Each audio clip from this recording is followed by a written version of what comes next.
When we set out to build our AI-powered document translation platform, we ensured that it covers the full end-to-end workflow from not just the translation of the content, but also the entire formatting of the file.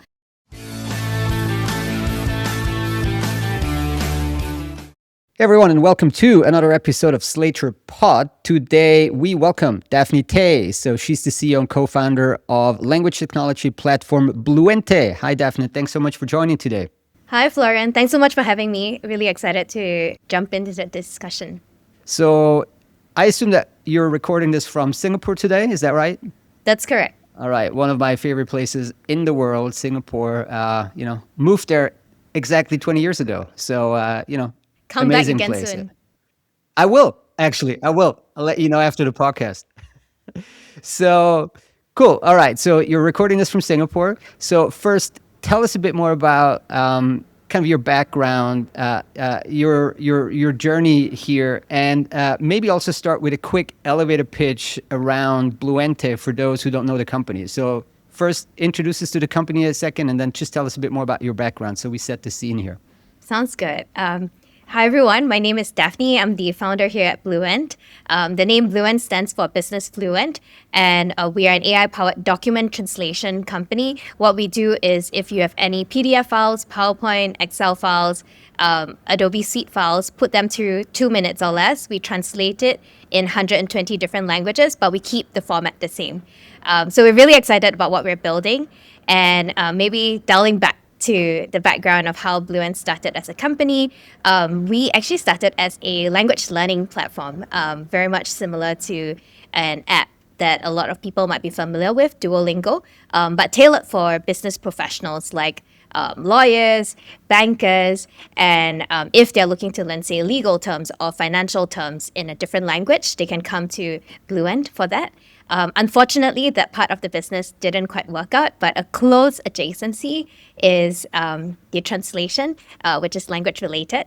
And we see a lot of people struggle with not just the translation of the text, but also the full document translation. And that's why when we set out to build our AI-powered document translation platform, we ensured that it covers the full end-to-end workflow from not just the translation of the content, but also the entire formatting of the file. I'll pause there and open for more questions. All right, I want to go into why this particular problem. I have a suspicion why you kind of came across this particular problem, because you were with Bain before, right? That's correct. You were a consultant yes. at Bain. So then let's go back to the origin story of this particular kind of problem, the formatting of documents, right? Which at Bain you must have faced quite often with all the pitch books and the presentations and things like Exactly. that. So was that maybe where the idea started? Yeah, exactly. I think there are a couple of issues that were faced during my time at Bain as a consultant. The most memorable one was at the end when towards the later part of my career when I was about to leave, we had to submit a pitch presentation to a conglomerate in one of the Southeast Asian countries, and this pitch deck was, I think, it was 600 pages long, and it was all in English, and it had to be translated to localize because the company required like a local version of that deck, and it was, I think, 1 or 2 days before the deadline, and it's just humanly impossible to translate 600 pages, and for one person to do it. And I remember at that point in time, they essentially had one of the subsidiary teams to all hands on deck to translate it and make sure that it's really localized, so that when the client reads it, the prospective client reads it, it reads fine. So that was one of the instances where you're like, okay, you can't just ensure that the text is translated. You have to ensure that the text is translated in the context, in the format that can be delivered very effectively. And today, if Bluent existed back then and you put in a 600-page document into our platform, that would maybe take like half an hour or so to run the entire file format. So that was one instance, and then of course there are other instances where you are dealing with like Excel files. We are dealing with financial statements in different languages, and I remember back then it was we received an Excel file and it was localized in say Indonesian or Thai, and then you needed to understand what exactly was those line items. You kind of copy and pasted each one back then. So I mean, technology is moving so fast, and I'm glad that we're building something that it's really solving such a big problem that we hear from a lot of our clients.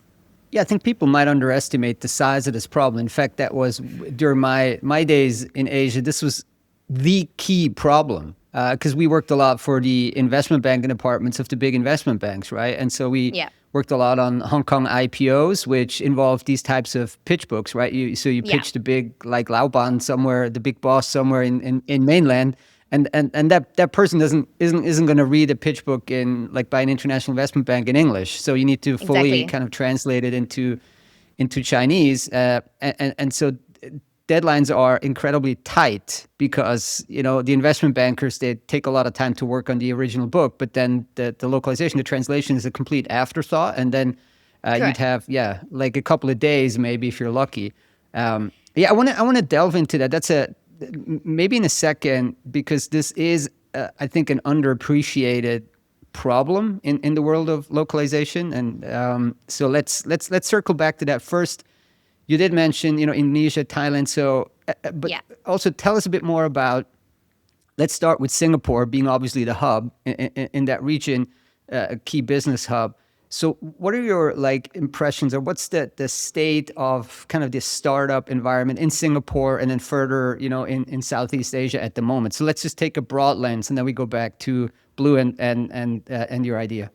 I think the startup environment, I would say, I mean, we can look at it in different angles. From a funding angle, I think in recent times, that's probably not as vibrant as in the other side of the in Europe or in North America. We're not seeing so much activity here. I think people are much more conservative because of how the market has been shaped.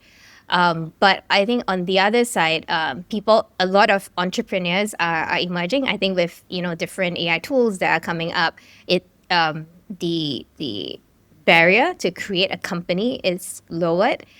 So we do see a lot of startup activity in that sense, and we are starting to see quite a number of companies setting up setting up their headquarters here, especially Singapore being in Asia. We do see quite a number of Chinese entrepreneurs moving here. I think the most prominent one recently is Manus AI. Moving from China here to Singapore, and then they got acquired by Meta recently. So we do see a lot of that cross-border movement, and Singapore being that space for a lot of prominent ex-founders, especially from Asia, to choose that to be the country of place to set up. And as a result of that, we're seeing a lot of movements in terms of founder community. And for example, OpenAI has also set up their Asia headquarters here in Singapore. So that has also helped to really make the entire startup ecosystem much more vibrant, because when you have different, the big boys here, the founders, and more founders, and then that creates like a much more vibrant ecosystem. So from a building perspective, I think that has been really nice. And specifically on the language part, the language AI part, I mean, Singapore being a like multilingual place, like one of the Yeah, most obvious multilingual places in the world almost, right? If you go there, it's correct. just, it's incredible, the diversity there. Is there any specific focus on that or not so much? It's just general AI and general startup um, kind of buzz at the moment in the city? I think from our product perspective, given where we are located, we have spent a considerable amount on Asian languages, so your Chinese, Japanese, Korean, but also more importantly, the Southeast Asian languages. So, for example, your Thai, Vietnamese, Indonesian, Malay.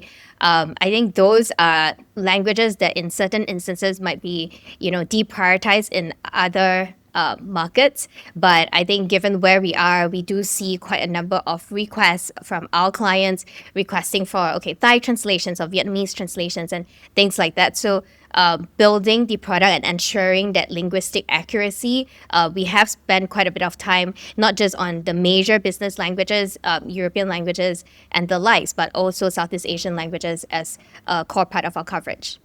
All right, let's go back to the product and kind of, one of the key USPs, the formatting, right? I think when we did our research, once you described formatting translations last mile rather than the language. So tell us a bit more about that. So specifically, what are the key challenges in formatting when it comes to the translation part? So many.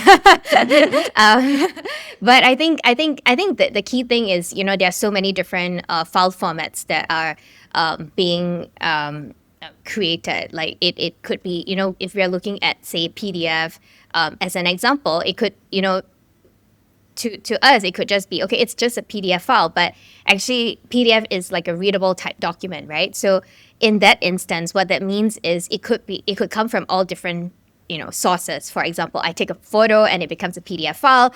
It could be like a Canva converted to a PDF file, or it could be like your Microsoft Suite, an Excel or Word that's converted to a PDF file. And then you have more complicated graphics like your, AutoCAD drawings and stuff like that. That becomes a PDF file. And if you dive deep into it, the reason why I'm kind of like sharing the spectrum of the type of files is because a lot of times when we are dealing with these file types, it's not just solving for like one type of file. There are like many different subcategories of the file. So as an example, scan file types is one that our platform deals really, really well with. And when it might just be, then the question is, how do you detect like a word or a phrase in a particular language within that scan file type, right? And then when it comes to, you have two columns of that scan file, then how do you determine that this is actually two columns, especially if they're very close to each other? How do you determine what's that right spacing between the columns to say that, okay, these are two separate columns versus one, so that when the machine is reading it, it can read it right, that these are two separate columns. So we dive very deep into each of the different file types. But I think where we have started from as a company was to focus on the legal vertical. Then now we are looking at other verticals as well. So within the legal vertical, like what are the different use cases that they will have? What are the different types of documents that they'll deal with? And the interesting thing is, because within the legal vertical, they have so many they service clients from all different types of industries. And as a result of that, that helps us to build up a strong repository of the types of documents that we need to deal with. Makes a lot of sense. So you mentioned legal, and this is deliberately targeted this initially instead of going broad. So you're saying legal, but also financial. Have you found traction in the financial space as well with all the kind of the IBDs, investment bank departments? Yes. Yeah. These are the two key ones that we target. But I was going to share a funny story earlier when you brought up about the investment banking teams and late nights and translation being an afterthought. It was like, I think this was a team in Hong Kong, and we saw like I think it was 4 or 5 a.m. in the morning. They started to like dump in 400 pages of files and then they were just like topping up credits nonstop to our platform. And we were like, okay, given that they're from the IBD team, it's likely they just completed the deck, they rushed through the night and they just needed something that can very quickly help them to translate it while keeping the format the same, so that they don't have to spend the next, 5-10 hours dealing with both the translation and the formatting at the same time. Incredible. So this brings up so many questions in my mind, because it was literally, we used to be the on the receiving end of the desperate investment bankers dumping a bunch of files. Like I would get millions of emails at 5 a.m. in the morning, and they would ask us to do the translation, but then also formatting. At the time, they had like entire internal teams by like outsourcing providers that were only dealing with the formatting, like the figure calling and things like that. And the translation was kind of even a separate part. So in your case, is it is it fully automated? So the bankers would go there, they would upload all the content, they would buy the credits, they would run it through, and then they would do the kind of the final check and the figure calling, et cetera, on their end, or would you have some team or some human experts that would help with that? I think it really depends on the setup of the organization. Sometimes they do have internal reviewers, and they can actually just do I mean, our system right now, we can automate the full end to end, right? So if you dump in, let's say, a PowerPoint presentation, you get that back in a PowerPoint presentation in whichever language that you like.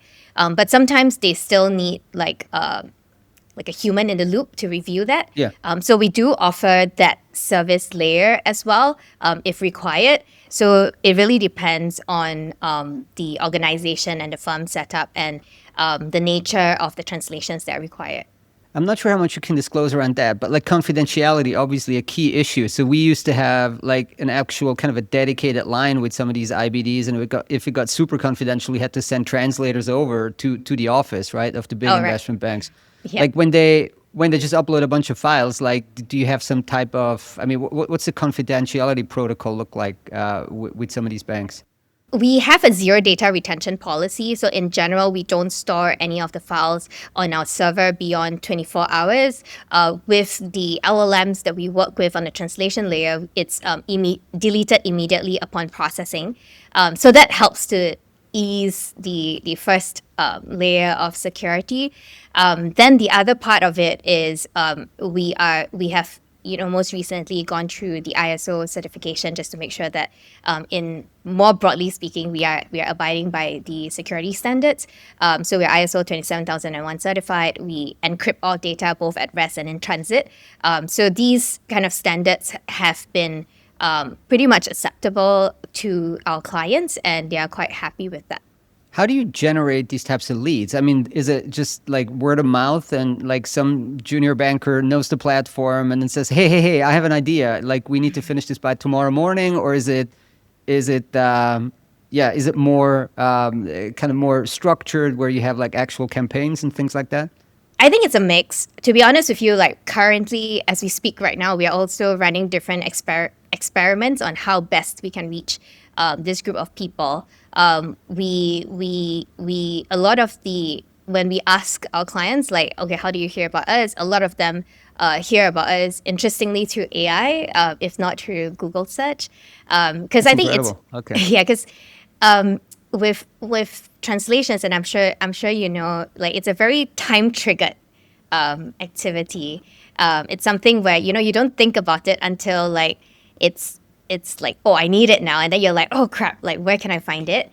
So we also try to reach people at the time where they need it, and that's an internal experiment that we're running right now so that we can reach people at the right time. And of course, platforms like this that you have created also helps to bring to life platforms like ours and bring that to the attention when the time comes. Yeah, we'll make sure to get a good write up for this podcast, so the googling or chat GPTing banker finds it when they need it. So let's talk a bit about language coverage and the challenges. So we spoke about the formatting, which is obviously super technical and very very difficult. But what about the language part?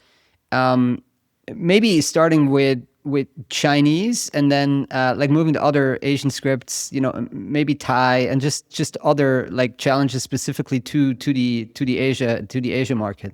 I think Chinese as a language it's probably, I would say, easier because it's covered quite extensively, as there's a lot of data sets that are available. What's interesting is historically, because of our history and background starting as a language learning app, we have spent a lot of time researching into that list of glossary term base that the professionals usually like to use within the legal setting, financial setting. And as a result of that, that has helped us to build, that foundational source of getting that level of accuracy that legal teams require. The other part of it I think Chinese is probably a bit easier because it's a language that's shorter in general. But when it gets to languages like Thai and Vietnamese, for example, when we were first dealing with it, the issue is how do you recognize the characters accurately? Because sometimes the placement of a dot within a character, especially for a scanned document, could be quite different. And then once you kind of like recognize it wrongly, then the entire sentence is contextualized wrongly. So you really need a very deep level of granularity to be able to recognize these characters effectively. And I think the same extends to an even more complicated language that we deal pretty well, which is Arabic, because Arabic is Huh. written from right to left, and similar to Thai and Vietnamese, they have that character issue where you have like the placement of the dots, the combination of characters that needs a certain level of recognition. And that as a result, we have spent a lot of time making sure that, okay, we recognize each of the characters correctly. Because for the longest time, I think what we have been hearing from quite a number of our clients based out of the UAE is that a lot of the issues with scan files is that none of these systems are able to detect the Arabic characters accurately. So when you translate it to English, it's kind of gibberish. And we have spent a lot of time fine tuning and making sure our vision models are working really well so that we can deliver a high level of accuracy as a result.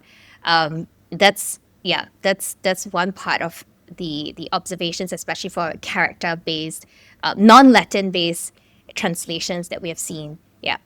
What type of content would originate like from Arabic speaking countries from UAE going into Southeast Asia or Asia more broadly? Like is it mostly on the legal side or would it be I don't know, also consulting or investment banking material? It really depends. But at least based on our clientele, a lot of it are agreements, especially, they do a lot of cross border work. And I think one interesting kind of anecdote that we heard previously was the issue of Arabic is that Arabic to English is already quite a challenge to find like good translators. And then if you're looking for Arabic to Chinese or any other language, the issue Yeah, good is luck. what they would do is they would translate it to English first, and then from English to the other language. Which, of course, during the process, you would see some disconnect, right? And that's where we can do direct, like Arabic to Chinese or Arabic to Thai, and the time that it used to take was like sometime a month for like a couple of 10-page document just because you have to go through like different process and to make sure that it makes sense, and to find the right linguist for such use case. And that's those are what we have seen, but also because of the increasing amount of trade between Asia and UAE, and we start to see beyond that a lot of like localizations of product fact sheets, where they need to reach out to new markets to sell their products or services to. Those are some of the examples of where we see usage of our platform. What are your thoughts on competition from what we at Slater call translation as a feature, basically embedded translation, features in like big platforms? For example, Adobe just launched like I think Translate as a native feature, and it still has like the new thing above the feature. So it was relatively recently, but then of course you have the same with Google and Microsoft and everything. So is this something you're looking at very closely, or you're feeling like, well, we're exceptionally focused on a specific set of problems, and these big platforms will probably never get to the depth that we are? I think from a product building philosophy, what we always do is we are very much focused or obsessed over our customers and really solving the problems that they have. I think for there are many of the big players who have been launching different forms of translation, where we see or why our clients have decided to go with us is really because we can tackle the entire suite of format types on our platform. So, as an example, if Adobe, I haven't really looked that much into their product, but assuming that they would tackle most of the translation on Adobe type products, and then there might be other document types that our client might need, and so that's one part of the solution offering that we offer. But the other part of it is also in terms of the understanding of the linguistic needs of the client and making sure that that's consistent across all the different file types. I think in today's day and age, even internally for us, when we are selecting products, we are trying not to, get too many products at once. And I'm quite sure if our clients, they're also not looking to get, like 5 different products for translation. They're just looking for that one that can solve across all their needs. And I do think that's where we come in to tackle that side of problem for them, and do that really, really well. Yeah, makes a lot of sense. So you started the company just kind of pre ChatGPT, like most recent AI wave explosion, and then you said, with you moved from the language learning now to the translation part. Like, what impact did the kind of LLM explosion have as they became much more widely available to you? I mean, like, was this, or did you build the translation bit like after this was already extremely widely available? I think with the proliferation of the LLMs, that has also helped to overall increase the translation quality at scale and at speed for us. But from a market perspective, what has been really helpful is people are just much more open to the concept of adopting AI related tools. In the past, I think people, you start to see the shift because you're telling them something. They're like, oh, what about security? Is this AI? Can this AI be trusted? But now people are just very hungry to adopt as much AI as possible because it has just become the standard for internal efficiency, and people have really warmed up to the idea of AI adoption in general. And that has really helped with adoption of our tool and to build the use case internally to management for them to say, okay, we have the buy-in and we trust that this tool is able to deliver at that level. Just yesterday, I had a conversation with one of a lawyer in China, and he was saying that the translation quality of AI has actually surpassed a lot of the translation agencies that he had been using. And in the past, they not just use translation agencies, but they have internal teams doing the translations. But at this moment, they don't want their lawyers to be spending 30-40% of their time on translations when they should be doing and solving cases for their clients. And then that's really where we can help them to take away that time and effort that they would otherwise be spending themselves. Unless they can bill it. If they can Yeah, bill it, it's fine. But exactly. I guess the legal clients are a bit, are a bit more AI focused as well now. So that's a great segue. I was going to ask you about like the kind of expert human in the loop at Bluent. Like, where do you still see the need to add some type of expert in the loop element in your workflow?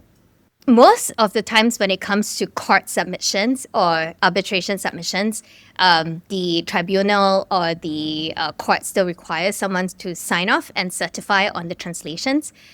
So that's where we see, I would say, 80-90% of the volume where they would require a human in the loop to verify. Alternatively, very high stakes documentation, where this is going out to a large group of audience. They still want someone to take a quick look and check through. Those, I think, are two instances where we see a lot more human in the loop involvement. But like in use cases, say learning and development, where it's internal training purposes, I think it's hit a high level of accuracy that they can just run with it. And that's where they would say, okay, this is sufficient, and it's at a good enough quality that I'm able to just put that through. All right, you in mid 2025 you raised a financing round. I think it was about $1.5 million US. So, like, what made this the right moment to raise, and like, where do you invest the funds primarily right now? We are growing quite rapidly at that point in time, and I think it was really we really wanted to use the funds to expand quickly into different markets, and also to get our brand out there as quickly as possible. One of the key kind of bottlenecks is when we need new clients, they're like, "Oh, I wish I heard about you before." 2 weeks back, I had this issue, and that's I mean, it's a good problem to have, but we just really want to bring our brand out there in the market as quickly as possible, and that's why we decided that the financing round was the right moment. And for us, when we're looking for investors, it's also always about finding investors who not just believe in us, but also have a right strategic lens to the business. And I think the investor that we have partnered up with, they have very strong background in growing B2B SaaS products and also AI products, both yeah, I mean in general globally, and they have added tremendous value in terms of giving us advice on how best we can grow based on global benchmarks. Let's talk about roadmap for 2026. Is there anything you can disclose? Any big new launches, features, things coming up? Maybe one that's coming up quite soon it's quite interesting. So it's a new type of translation memory, like a temporary translation memory.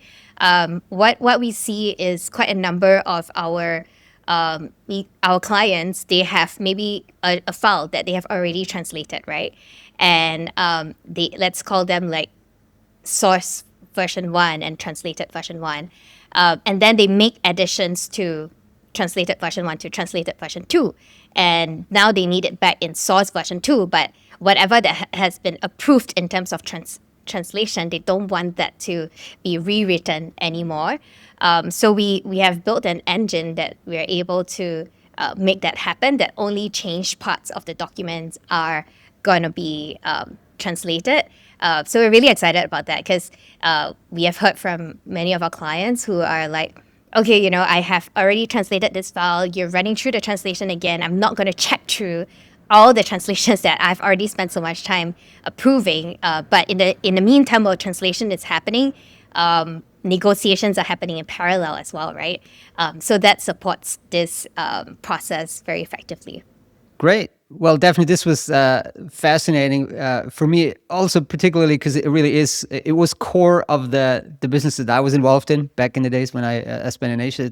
And I think people underestimate just how fast moving this environment is and how urgent these translation requests are. It's an incredibly tricky way, or it's an incredibly challenging business to operate in. And congrats on all the great traction that you've got so far. So thank you so much for joining today. Thank you so much for having me, Florian. It was really enjoyable chatting with you, and come back to Singapore soon.